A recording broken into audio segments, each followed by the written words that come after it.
everybody. This is Chris Firestone coming to you with a between week 2 and week 3 update on what I'm seeing and give you guys a little bit of feedback.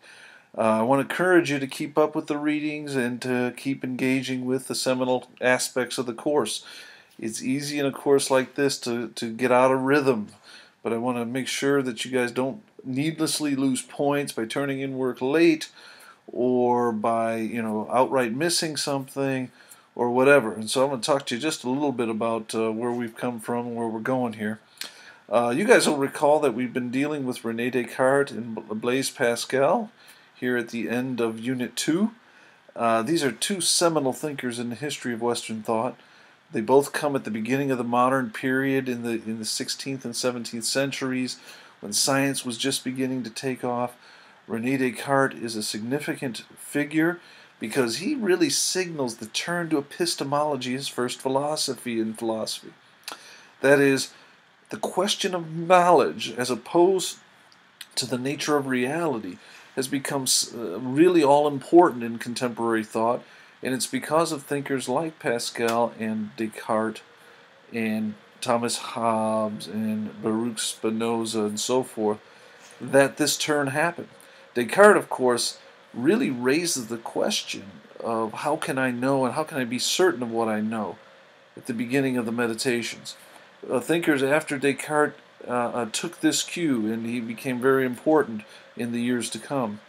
This is Meditation 1 of 6 meditations in that short reading that we had in the Robert Paul Wolff book. In Meditation 2, having assumed the method of doubt in Meditation 1, he's searching for something that he cannot doubt.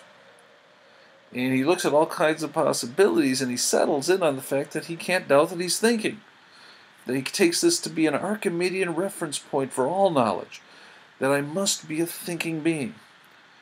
And he says, in his famous cogito ergo sum, I think, therefore I am. And so René Descartes settles on this, and in Meditation 3, he says, I can't be alone because I have so many ideas. If I was just a thinking being and I was the only thing in the universe, then I couldn't have ideas at all.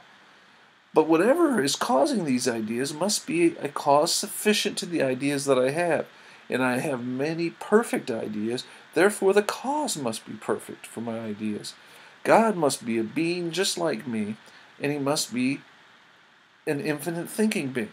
And so in Meditation 3, he proves the existence of God. He goes on to do some other things that I think are really significant, and we can talk about those if you have any questions on it. Pascal is a contemporary of René Descartes, but he didn't really like the sort of cranial nature of Descartes' method. That is, it focuses only on reason. And Pascal, being a Christian thinker, was concerned that reason wasn't as reliable as Descartes seemed to think it was for finding truth. Pascal was more concerned about the heart.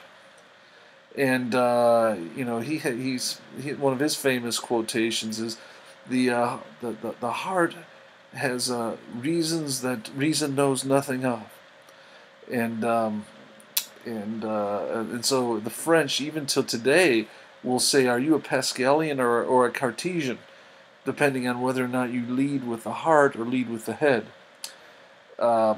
So Pascal's really important. Of course, Pascal's wager is built upon this idea that he says, look, if you're a gambler, you're always going to bet on God.